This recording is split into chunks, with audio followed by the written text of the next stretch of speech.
That's everyone. You're the best, Yuri. This club is seriously going to be the death of me. Yes, I don't know what you're talking about. Oh gosh, you'll be fine, Yuri. Even you, Monica, know the foreshadowing in this. Even you.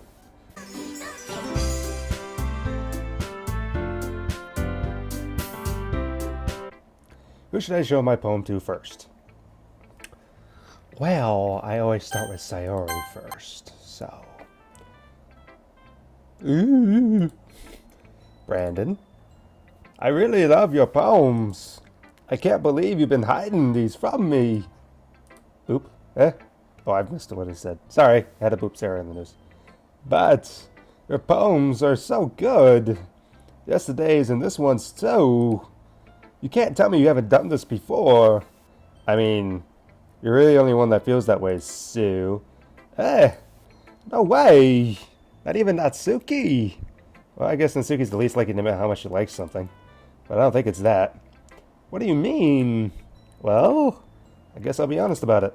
It's a lot easier to write poems when I'm thinking about you. Hey! Wow! Christopher Walken as Sayori would never get... Christopher Walken in anything is not going to get... I guess what I'm saying is that I can feel more feelings through you than I can through myself. We have that kind of weird connection. It's your fault for getting into my business all the time. I don't know if I understand. Sigh. Maybe I should read this Brandon as like Napoleon Dynamite. You never understand when I try to explain things to you. Do you, Sayori? Nah, I'm not going to do that. I pat Sayori's head. Pat. Hey! Oh, wait. Remember, any ahaha is Arnold. I'm not a kid, you know. Are you sure about that? Maybe. Sayori starts fiddling with her pencil between her hands. Hey, Brandon, will you give me your poem? I kind of want to keep it. Huh? Why? Because, well, it's the first time you've written something for me. Did her eyes change? I think her eyes got brighter. Her eyes look brighter, if I have to say. Or something. Something's different about her eyes. I just noticed that. I'll have to go back and look. Sarah, you completely misunderstood. I didn't write this for you. Sigh. Are you even listening anymore? Well, whatever. I'll give it to you when we go home.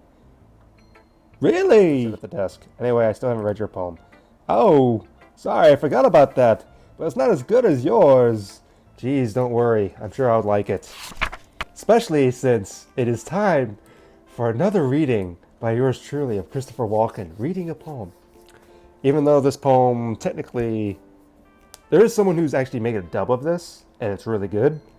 Maybe I'll link it at the end of this particular... I might, but there's a reading of this one that's really good. So in this interpretation, read by Christopher Walken. Bottles! I pop off my scalp like the lid of a cookie jar. Somehow that seems like he's actually said something like that before. It's the secret place where I keep all my dreams. Little balls of sunshine, all rubbing together like a bundle of kittens. I reach inside with my thumb and forefinger and pluck one out. It's warm and tingly, but there's no time to waste. I put it in a bottle to keep it safe. And I put the bottle on the shelf with all the other bottles. Happy thoughts, happy thoughts, happy thoughts, and bottles. All in a row. My collection makes me lots of friends. Each bottle a starlight to make amends. Sometimes my friends feel a certain way. Down comes a bottle to save the day. Night after night, more dreams. Friend after friend, more bottles. Deeper and deeper my fingers go, like exploring a dark cave. Discovering the secrets hiding in the nooks and crannies. Digging and digging, scraping and scraping. I blow dust off my bottle caps. It doesn't feel like time elapsed.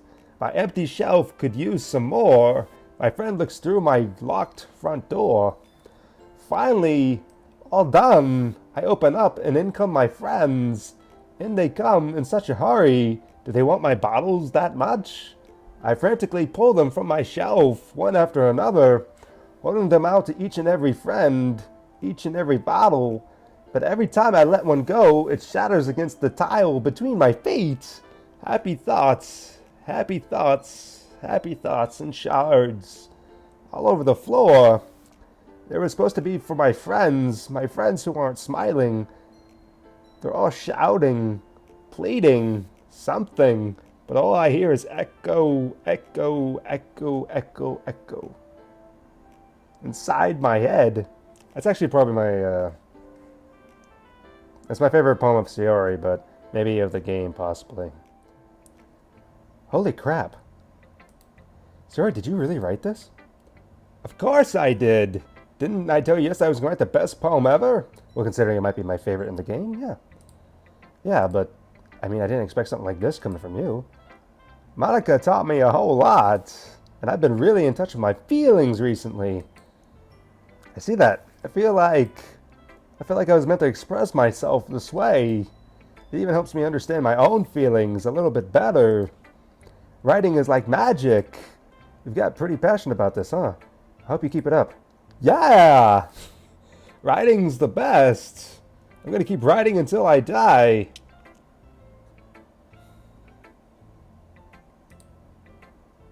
Ha ha ha, don't get ahead of yourself. Hi again, Brandon. I have to do Monica Schwarzenegger. Have to. How's the writing going? Alright, I guess. I'll take that. As long as it's not going bad. I'm happy that you're applying yourself. Maybe soon you'll come up with a masterpiece. I wouldn't count on that. You never know what to share what you wrote for today.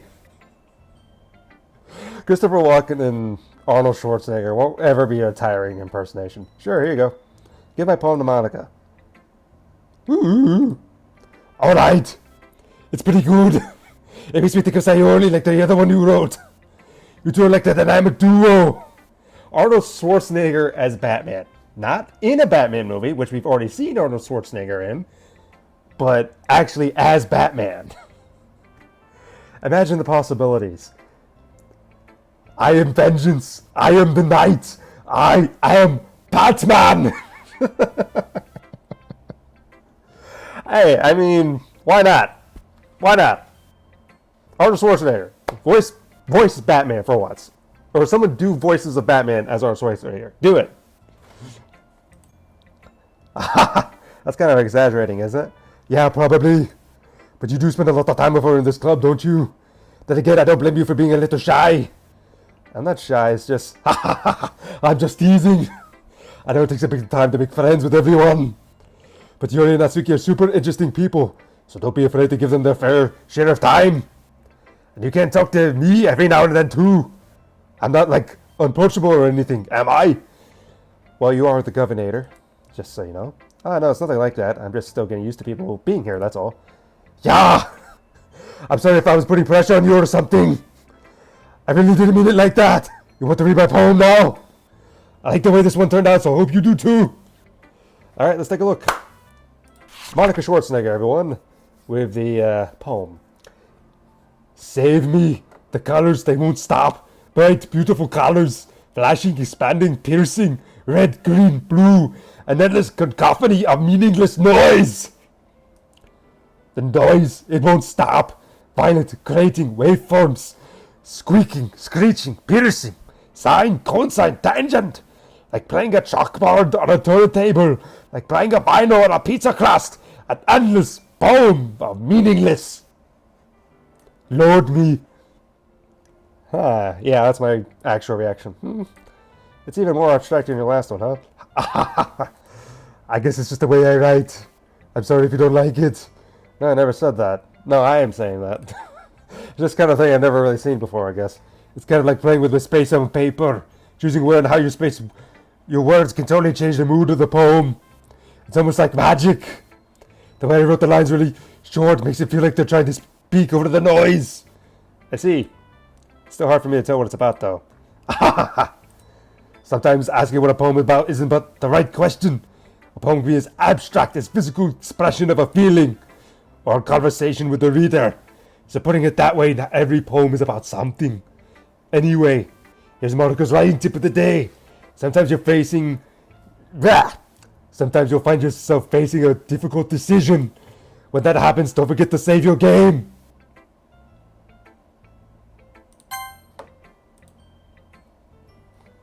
Monica, you've been my save point for like 3 times already. Come on. You never know when you might change your mind, or when something unexpected may happen. Wait, is this tip even about riding? What am I even talking about? That's my advice for today. Thanks for listening. Well, it's not really any worse than your last one, but I can't really say it's any better either. Phew. Huh? Phew what? Well, if anything, it's not a train wreck. I'll take it as a win. And I get the feeling you're probably the most critical. Hey, what makes you... Wait, maybe that was a compliment. Glad that someone recognizes my experience.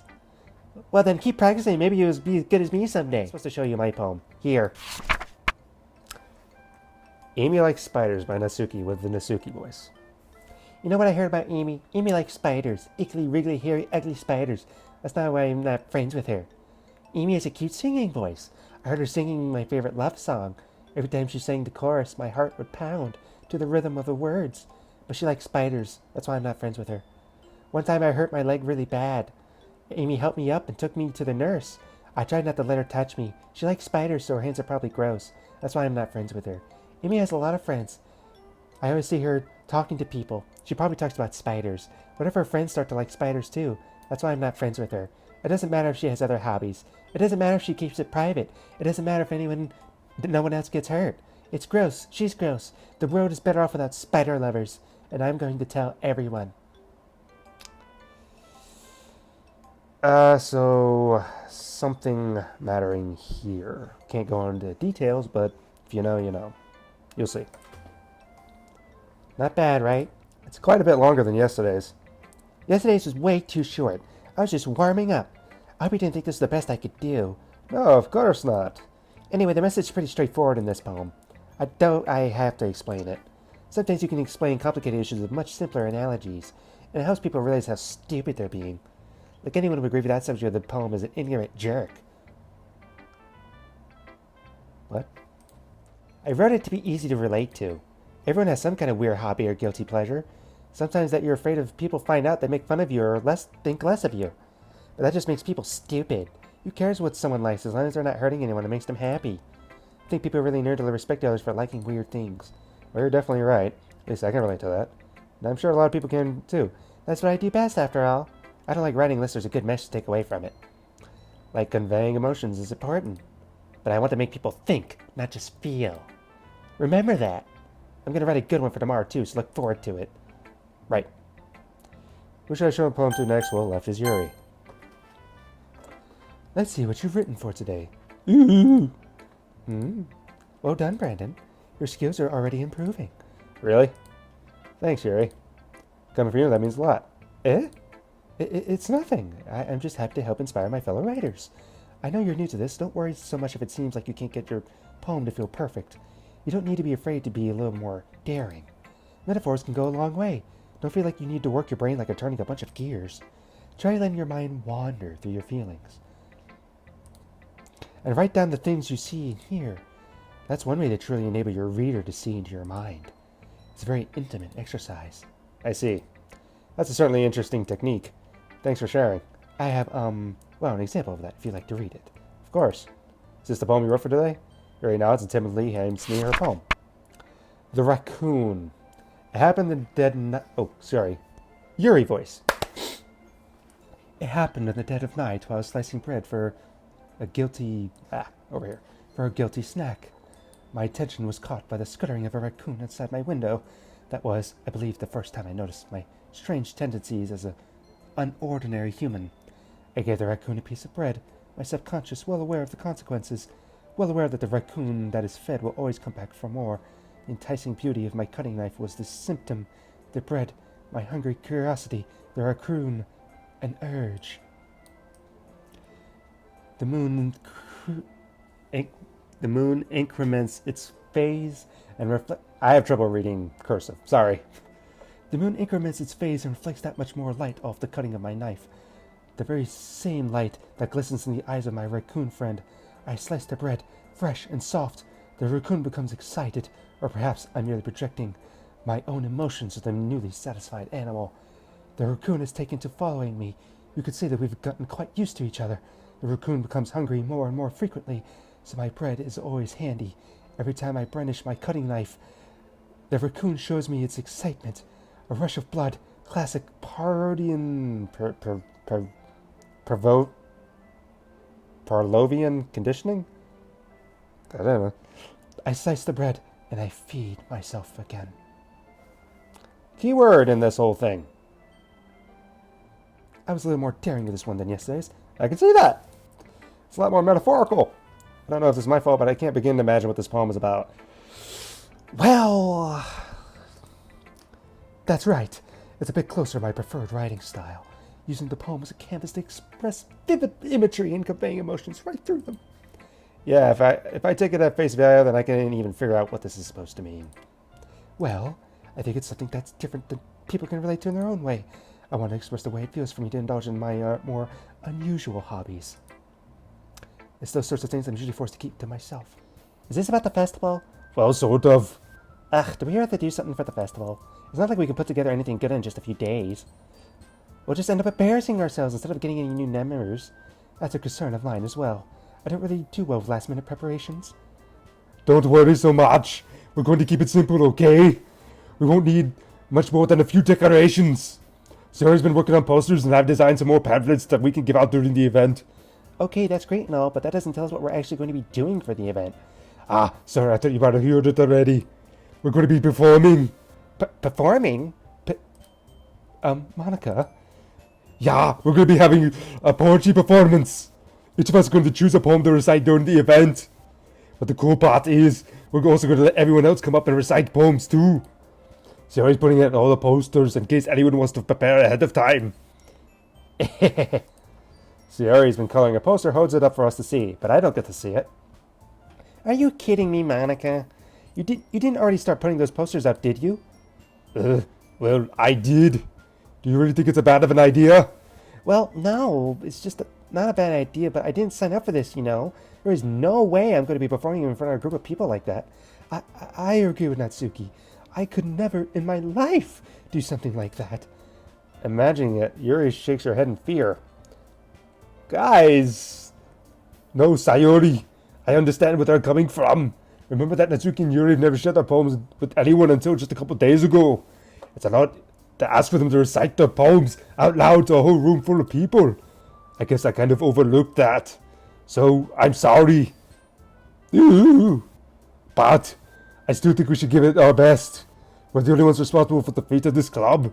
If we start the event and each put on a good performance, then it will inspire others to do the same. And the more people who perform, the better we'll be able to show everyone what literature is about. Don't you want to share that with others? To inspire them to inspire the same feelings that brought you here in the first place? I know you do. I know we all do. And if it takes in standing in front of a room for 2 minutes and reciting a poem, then I know you can do it. Ooh. Ooh. Natsuki and Yuri remain silent. Sayori looks worried. I guess that leaves me no choice. I agree. I don't think it's too much to ask. I think that Sayori and Monica have been trying really hard to get new members. Least we do is help them out a little. Well, maybe, but... Ooh. It looks like Natsuki doesn't have any arguments left. Ooh. Bobby voice. Okay, fine. I guess I'll just have to get it over with. Alright. Phew. Thanks, Natsuki. What about you, Yuri? Ooh. Bobby's gonna hate me. Yuri dejectedly glances around the room at everyone's expectant faces. Sigh. I guess I don't really have a choice. That's everyone. You're the best, Yuri. This club is seriously going to be the death of me. Yes, I don't know what you're talking about. Oh gosh, you'll be fine, Yuri. Even you, Monica, know the foreshadowing in this. Even you. Of course, you've been through this hundreds of times. I'm sure you already know everything, don't you? Being club president. Foreshadowing. But anyway, let's move on to the main event. I want each of you to choose a poem of yours. We're going to be practice reciting them in front of each other. No way! Monica, this is too sudden. Well, if you can't recite your poem in front of the club, how do you expect to do in front of strangers? Oh no. Don't worry. I'll start off to help everyone feel a bit more comfortable. Can I go next? That's an interesting voice for you, Sayori. Okay. Can I go next? Of course! Now let's see. Monica flips through her notebook to a specific poem she has in mind for herself. She then stands behind the podium. Tyler's poem is called The Way They Fly. It's because I am vengeance. I am the night. I am Batman. Arnold Schwarzenegger is Batman, sure. Ahem. Monica begins reciting her poem. Her clear, confident voice fills the room. More than that, her inflection is pristine. She knows exactly how to apply emotion behind each line she recites, bringing the words to life. Is this something she's done before, or is she simply a natural? I glance around me. Everyone has their eyes on Monica. Sayori looks amazed. Yuri has an intense expression on her face that I don't understand. Finally, Monica finishes the recitation. That was so good, Monica! Of course, the new voice would be, wait, how did it go? That was so good, Monica! Something like that. Thank you very much. I read the other voice when that part happens. I was just hoping to set a good example. Are you ready to go next, Sayori? I'll go next.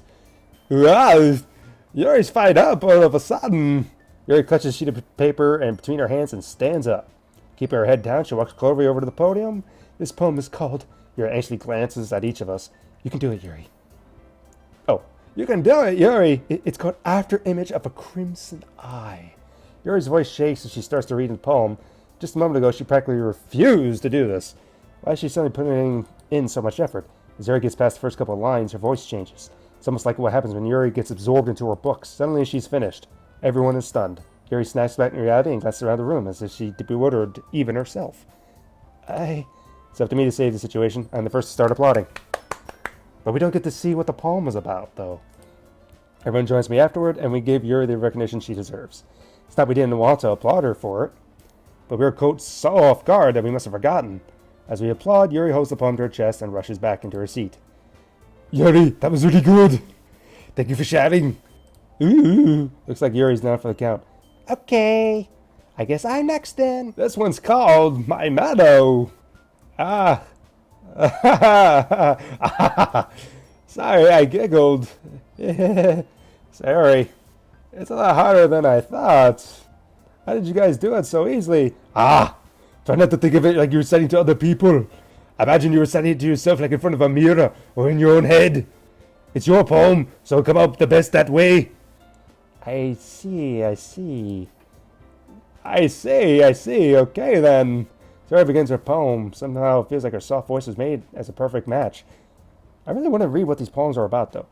The poem isn't aimlessly cheery like Sayori is, serene and bittersweet. If I were to read this on paper, I wouldn't probably think of much of it, but hearing it come from Sayori's voice almost gives it a whole new meaning. Maybe this is what Sayori meant when she said she likes my poems. It's like I get to reach more deeply into someone I thought I knew through and through. Sayori finishes and we applaud. I did it! Good job, Sayori. Even Brandon liked it. Guess that's a good sign. What does that even mean? It came out nicely, Sayori! Marco's eyes being right there look weird. Okay, that's... Now, who's next? Atsuki? Don't make me go before Brandon. It's not like I can compare to you guys anyway. Might as well let Brandon lower everyone's standards a little before I have to do it. That's okay. It's fine. I might as well get it over with. It's not like I have much of a selection of what to read. I'll just have to go with what I wrote for today. Stand up and stand in front of the podium. Everyone has their eyes on me. And it can feel terribly awkward. Except Yuri, who's blocked by my box. I recite my poem. Since I'm not exactly confident in my own writing, it's hard to put energy to it. Despite that, once I finish, I receive applause anyway.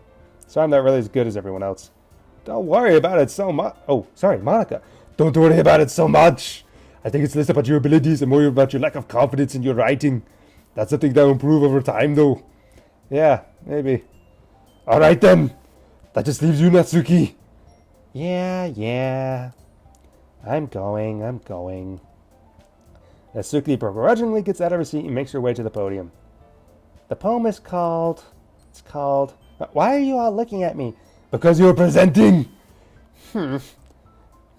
Minecraft villager noise. Anyway, the poem is called Jump. Natsuki takes a breath. When she starts reciting her poem, her side attitude disappears a little. While she's still a little unenthused, her poem has a rhythm and rhyme to it. That's Natsuki's trademark style, and it works surprisingly well when spoken aloud. The words feel like they bounce up and down as giving life to the poem. Natsuki finishes and everyone applauds. She huffs back to her seat. That wasn't so bad, was it? Easy for you to say. You better not make me do that again. Ah, well. Do you at least feel prepared enough to recite a poem in front of other people? I mean, doing it in front of other people would be way easier. I can put on whatever face I want for other people. But when it's just my friends, it's just embarrassing. That's a surprise, Natsuki. I think it'd be the other way around for me. Well, that's just how it is, so... Monday's the big day. I can't wait. I can do this. I can do this. Alright. I stand up. There's no way I'll be able to find the same enthusiasm as Sayori and Monica, but I'll do my best to get through it. For the sake of the club, and impressing Monica. Then I have to do my best. Ready to go, Sayori? Yep. Oh, a little hop. At least Sayori recognizes that it'd be embarrassing. I welcome Sayori once more. Even though it's only been a few days, a lot of things have already changed. But today, Sayori's being a little quieter than usual on the way home. Hey, Sayori. Sorry, I was spacing out. Sorry. No, sorry. Sorry, I was spacing out. Ah, no wonder. I was thinking about something from earlier. I like how we get to... I mean... Sayori fumbles over with her words. So let's just say one day Yuri has to walk home with you. Huh? What would you do? What kind of question is that? You're kind of putting me on the spot here.